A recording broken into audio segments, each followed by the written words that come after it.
할렐루야. 복음의 날씨 속에서 주님의 부르반전에 나오신 사랑하시는 성도님을 축복합니다. 오늘 마가복음 14장 60절에서 65절 말씀을 보므로 죄인들에게 정죄당하신 예수님이라는 제목으로 말씀을 나누겠습니다. 연일 폭염과 열대야로 생업에 또 하나님의 일에 수고가 많으십니다. 특별히 하나님께서 은혜의 날개로 덮어주시고 가는 곳마다 구름 기둥으로 인도해주셔서 이 무더운 날씨 폭염을 잘 이겨내기를 주님의 이름으로 축원합니다. 예수님은 십자가에 달려 돌아가시기 전에 모두 6차례에 걸쳐서 신문을 당하셨습니다. 처음 3번은 유대인의 종교법에 따라서 유대인들에게 신문을 당하셨습니다. 그리고 나중 3번은 이방인의 사회법에 따라서 이방인들에게 3번 신문을 당하셨습니다. 예수님 겟세마네 동산에 잡히신 후 먼저 안나스에게로 끌려갔습니다. 안나스는 그의 대제사장 가야바의 장인이었습니다. 우리가 예수님을 맨 먼저 안나스에게로 끌고 오는 것은 안나스가 그 당시 최고의 실력자였기 때문입니다. 안나스는 예수님을 신문했지만 예수님을 칠 증거를 얻지 못했습니다.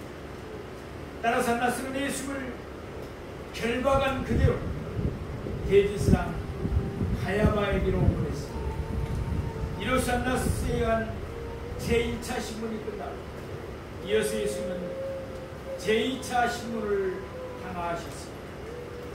예수님이 안나스에게 신문을 당하시는 동안 예루살렘의 공회원들은 대제사장 가야바의 집에 모였습니다.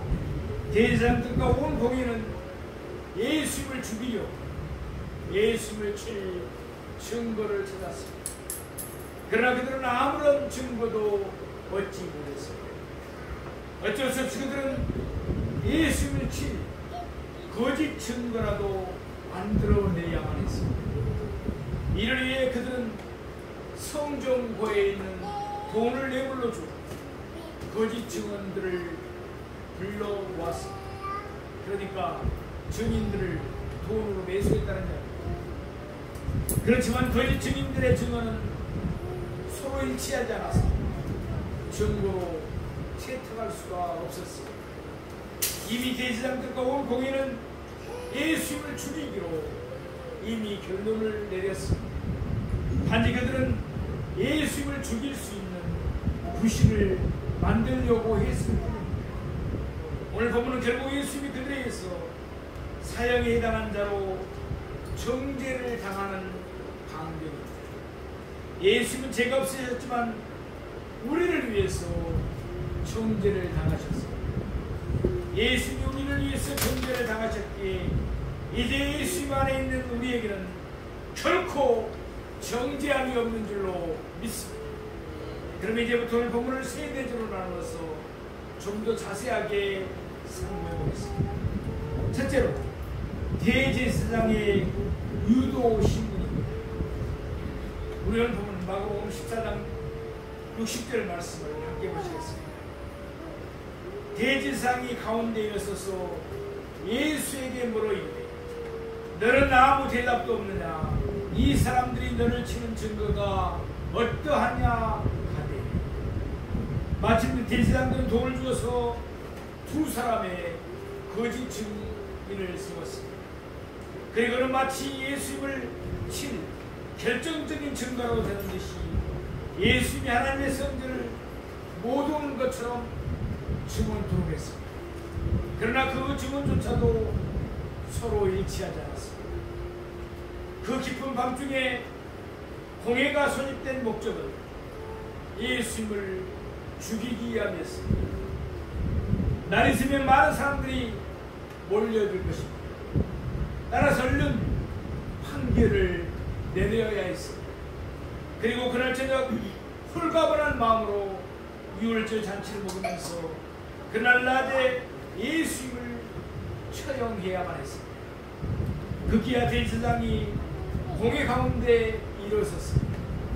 물론 이때 대제사장은 가야바를 가리킵니다. 요한복음 11장 49절에서 50절 말씀과 같이 그는 한 사람의 예수님을 죽여서 온 민족이 망하게 않게 하는 것이 유익하다고 말했던 사람이었습니다. 그날 밤 대제사장 가야바는 부랴부랴 자기 집으로 공회를 소집했습니다. 그리고는 예수님을 칠 거짓 증거라도 만들어내려고 했습니다. 그렇지만 아무런 진전을 보이지 않았습니다. 따라서 공회를 주재하는 가야바로서는 분명 예가 탔을 것입니다. 가야바는 공회 가운데 일어서서 예수님에게 두 가지를 물었습니다. 예수를 첫 책잡기 위함이었습니다. 첫째, 너는 아무 대답이 없느냐? 라고 물었습니다. 아니 서로 일치하지 않는 거짓말을 마귀 잡아내 끊는 사람들에게 예수님께서 무슨 대답을 하시겠습니까? 둘째, 이 사람들이 너를 치는 증거가 어떠하냐라고 물었습니다. 물론 예수님은 너희가 내 말을 오해하였다라고 하시면서 자신을 변호하실 수도 있었습니다. 그러나 그것이 무슨 소용이겠습니까? 이미 그들은 예수님을 죽이기로 결론을 내렸습니다.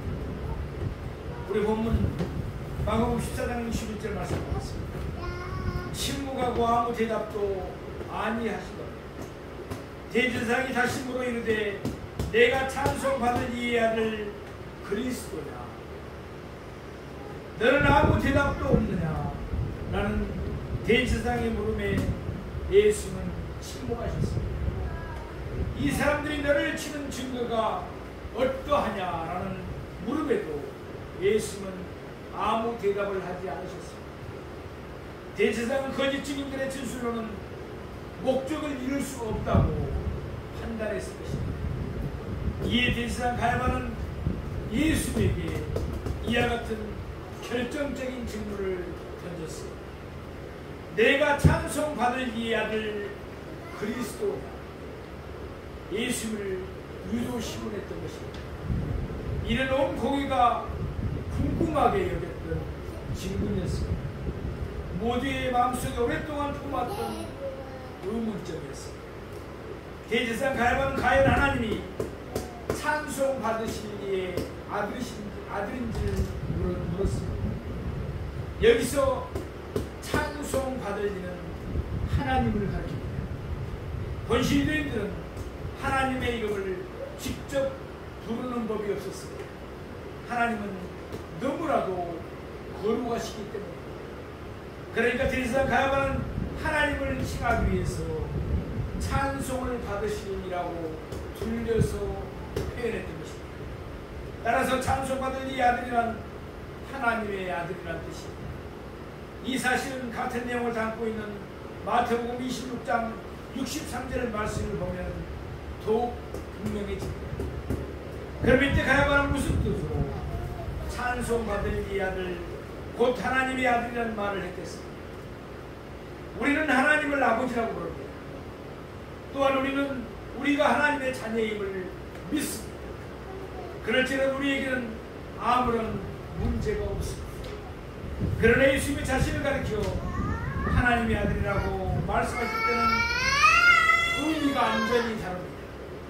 요한복음 5장 18절 말씀에서 유대인들이 정확하게 이해한 바와 같이 예수님이 자신을 하나님의 아들이라면 자기를 하나님과 동등된 것으로 삼으신 것이었습니다. 실제로 요한복음 10장 30절 말씀을 보면 예수는 하나님을 자신의 아버지라고 부르시면서 자신과 하나님은 하나님이심을 밝히셨습니다. 이에 요한복음 10장 33절 말씀과 같이 유대인들은 예수님이 신성모독하는 말을 했다고 예수를 돌로 치도했습니다. 이 사실은 요한복음 19장 7절 말씀에서도 확인됩니다. 유대인들은 예수님이 자기를 하나님의 아들이라고 말함을 신성모독으로 간주했습니다. 그래서 율법인 레위기 24장 16절 말씀에 의하며 그들은 예수님이 신성모독을 했기 때문에 당연히 죽여야 한다고 생각했습니다. 이와 같이 예수님이 하나님의 아들이라면 예수님의 신성, 곧 예수님은 하나님이심을 일컫는 말입니다. 대제사장 가야바는 예수님이 공회 앞에서 예수님 자신의 입으로 신성모독하는 말을 하기를 바랬습니다. 그래야 예수님을 칠 증거를 얻을 수 있었기 때문입니다. 이어서 대제사장 가야바는 예수님이 그리스도인지 물었습니다. 예수님이 찬송받은 이 아들 곧 하나님의 아들이신 것을 물은 것은 예수님의 근본에 대한 질문이었습니다. 그리고 예수님이 그리스도이신지 물은 것은 예수님의 사역에 대한 질문입니다. 예수님이 나사렛 대당에 들어가셨을 때 예수님의 선지자 이사야의 글 중 메시아에 관한 글을 말씀을 읽었습니다. 그러나 누가복음 4장 21절에서 예수님은 이 글이 오늘 너희 귀에 응하였느니라 라고 말씀하셨습니다. 예수님은 자신이 그리스도이심을 드러내신 것입니다.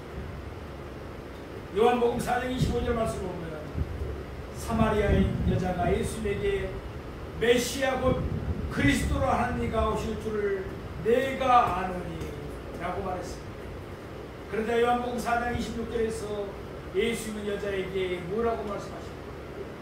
내가 말하는 내가 그라 말씀하시면서 자신이 그리스도임을 이미 밝히셨습니다.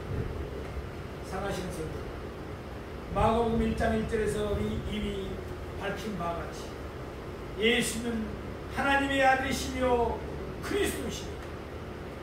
예수님의 근본은 하나님이십니다. 예수는 우리를 위하여 구원하시기 위해서 육신을 입고 이 땅에 그리스도로 오신 하나님이십니다. 그러나 요한복음 1장 11절 말씀처럼 예수님이 자기 땅에 오셨건만 자기 백성들은 예수님을 영접하지 않았습니다.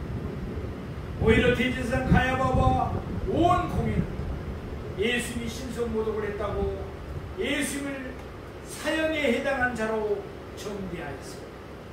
마땅히 그들은 영벌에 들어가야만 했습니다. 마태복음 12장 3절 말씀처럼 예수님과 함께하지 않은 자는 예수를 반대하는 자입니다. 예수님이 하나님의 아들 그리스도를 믿지 아니하면 영벌에 들어가야 합니다. 그러므로 예수님을 영접하여 영생에 들어가는 우리 모두가 되기를 원합니다. 둘째로 예수님의 계단입니다. 우리 오늘 보면 마가복음 14장 62절 말씀을 보겠습니다. 예수께서 이르시되 내가 그니라 인자가 권능자의 우편에 앉은 것과 하늘 구름을 타고 오는 것을 너희가 보리라 하시니 아멘. 마태복음 16장 20절에서 예수님은 제자들에게 자기가 그리스도이신 것을 아무에게도 말하지 말라고 말씀하셨습니다. 그러나 이때 예수님은 자신이 하나님의 아들 그리스도임을 밝히고 계십니다. 이제는 예수님이 십자가를 질 때가 가까이 왔기 때문에 예수님은 온 공회가 자신을 신성모독자로 정죄할 것을 이미 알고 계셨습니다.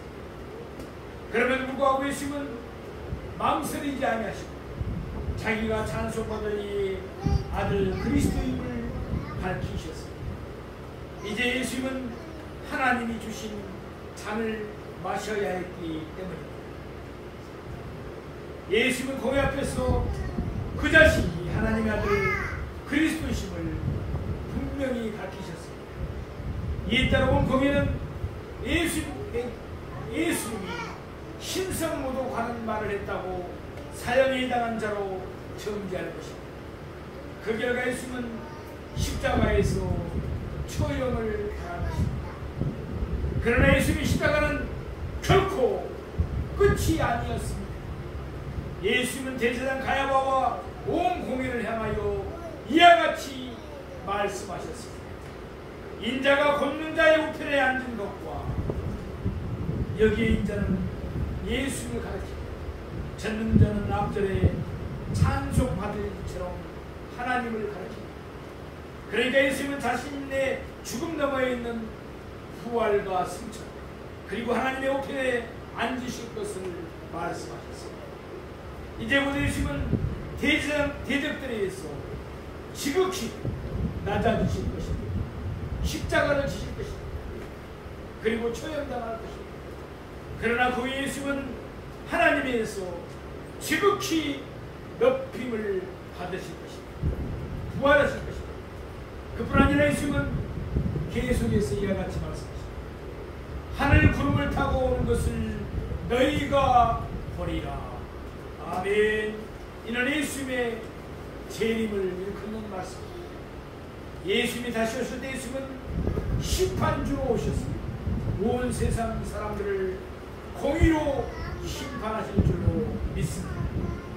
대제사장 가야바와 온 공의는 불의한 신문을 통해 예수님을 부당하게 정죄했습니다. 그들 모두는 불의한 재판관들이었습니다. 그러나 예수님은 의로우신 재판장이십니다. 예수님은 공의로 심판하셔서 각 사람에게 그 행한 대로 갚아주실 것입니다. 사랑하시는 성도, 예수님은 십자가에서 죽으신 것으로 끝나지 않으셨습니다. 예수님은 부활하셨습니다. 예수님은 승천하셔서 하나님의 우편에 앉으셨습니다. 말씀 그대로였습니다. 또한 예수님은 말씀하신 대로 하늘 구름을 타고 다시 오실 것을, 재림하실 것을 우리는 믿습니다. 대제사장 가야바와 온 공회처럼 불의하게 예수님을 대적하는 자들은 다 영벌에 영원한 지옥에 떨어지고 말 것입니다. 그러나 예수를 믿어 의롭게 된 자들은 다 영생의 천국에 들어가게 될 것입니다. 그리고 예수님이 주시는 상도 받게 될 것입니다. 요한계시록 22장 10절에 있는 말씀입니다. 보라, 내가 속죄이니 내가 줄 상이 내게 있어 각 사람에게 그가 행한 대로 갚아주리라. 아멘. 예수님이 주신 상을 늘 사모하면서 우리 모두 예수님의 충성된 증인들이 되기를 바랍니다. 또한 우리 모두 예수님을 위하여 더욱 열심히 헌신하는 우리 모두가 되기를 바랍니다. 셋째로 공회의 판결, 우리를 보는 마가복음 14장 23절 말씀을 함께 보시겠습니다. 대제사장이 자기 옷을 찢으며 이르되 우리가 어찌 더 증인을 요구하나. 예수님의 대답을 듣자마자 대제사장 가야바는 자기의 옷을 찢었습니다. 이는 우리가 잘 아는 대로 극한 슬픔을 표현하는 유대인들의 행위였습니다. 예컨대 창세기 37장 29절 말씀을 보면 루벤이 구덩이에 자기 동생 요셉이 없는 것을 보고서 자기 옷을 찢었습니다. 슬픔을 이기지 못했던 것입니다. 레위기 21장 10절 말씀처럼 본시 대제사장은 자기 옷을 찢어서는 안 되었습니다. 그러나 유대인들의 전통에 의하면 신성모독을 하는 말을 들었을 경우에는 예였습니다. 따라서 대제사장 가야바는 예수님이 신성모독하는 말을 했다고 한급하게 자기 옷을 찢었던 것입니다. 겉으로 대제사장 가야바는 신성모독을 풍분히 여기는 듯 했습니다. 그러나 이는 가증한 애식이었습니다. 분명 그는 속으로 캐제를 불렀을 것입니다. 왜냐하면 이제 그는 예수님을 쓸 수 있는 확실한 증거를 잡았다고 여겼을 것이기 때문입니다. 이에 대제사장 가야바는 온 공회를 향하여 이와 같이 말했습니다. 우리가 어찌 더 증인을 요구하여 이제는 공회원들 모두가 증인이 될 수 있었습니다. 따라서 더 이상 돈을 주며 거짓 증언들을 공회에 불려올 필요가 없게 되었습니다. 오늘 보면 64절 말씀을 보겠습니다. 그 신성 모독하는 말을 너희가 들었고 너희는 어떻게 생각하느냐 하니 그들이 다 예수를 사형에 해당한 자로 정죄하고 예수는 자신이 찬송받을 이 아들 그리스도임을 밝히셨습니다. 또한 예수는 자신이 권능자의 우편에 앉으실 거고 하늘 구름을 타고 오실 것을 말씀하셨습니다. 그러나 대제사장 가야바는 예수의 말씀을 신성모독으로 간주했습니다. 이에 그는 자기 옷을 찢은 후에 온 공회원들을 향하여 물었습니다. 너희는 어떻게 생각하느냐? 대제사장 가야바는 예수에 대한 신문에 종지부를 찍었습니다. 이제 남은 것은 공회원들의 포기를 통해서 예수에게 판결을 내리는 일뿐이었습니다. 유대인들의 전통에 의하면 판결은 신문이 끝난 다음 날 내리도록 되어 있었습니다. 그리고 판결이 내려진 다음 날 형을 집행하게 되어 있었습니다. 왜냐하면 그 사이에 판결을 뒤덮을 수 있는 다른 증거가 나올 수도 있기 때문입니다. 그렇지만 대제사장 가야바와 온 공회는 그런 절차를 깡그리 무시해버렸습니다. 그들은 불법을 사용하면서 예수에 대한 재판을 속전속결로 진행했습니다. 이미 그들은 그날 중으로 예수를 처형할 것을 작정하고 있었기 때문입니다. 대제사장 가야바의 질문에 온 공회가 예수를 사형에 해당한 자로 전제했습니다. 이때 공회는 공식적인 투표 절차도 거치지 않고 그저 모두가 구두로만 만장일치의 판결을 내리고 말았습니다. 이것도 역시 엄연한 불법이었습니다. 본시 공회가 판결을 내리면 반드시 투표하도록 되어 있었습니다. 그것도 나이가 적은 사람부터 시작해서 연령수로 투표를 했습니다. 나이가 많은 사람부터 먼저 투표를 하면 젊은 사람들이 그들의 영향을 받을 수 있다고 봤기 때문입니다. 아무튼 이로써 제2차 신문이 끝났습니다. 제1차 안나스 앞에서의 신문과 제2차 가야바 대제사장 공회 앞에서의 신문은 깊은 밤중에 이루어졌습니다. 그 후에 누가복음 22장 66절 말씀처럼 날이 새자 예수는 공회 앞에서 제3차의 형식적인 신문을 당하셨습니다. 이런 불법적인 재판들을 통해서 예수는 사형에 해당하는 자로 정죄를 받고 말았습니다. 당시 유대 나라는 로마의 통치를 받고 있었습니다. 사람을 죽일 권한이 없었습니다. 그러므로 예수님의 대적들은 예수를 끌고 가서 로마의 총독 빌라도에게 넘겨주었습니다. 그러나 당시 로마인들은 유대인들의 종교 문제에 대해서 깊이 관여를 하지 않았습니다. 따라서 누가복음 23장 2절 말씀처럼 예수님의 대적들은 예수님이 자칭 왕이라고 하면서 백성을 미혹하고 가이사에게 세금 바치는 것을 금한다고 빌라도에게 거짓 증언을 해야만 했습니다. 우리는 보면 마가복음 14장 65절 말씀하셨습니다.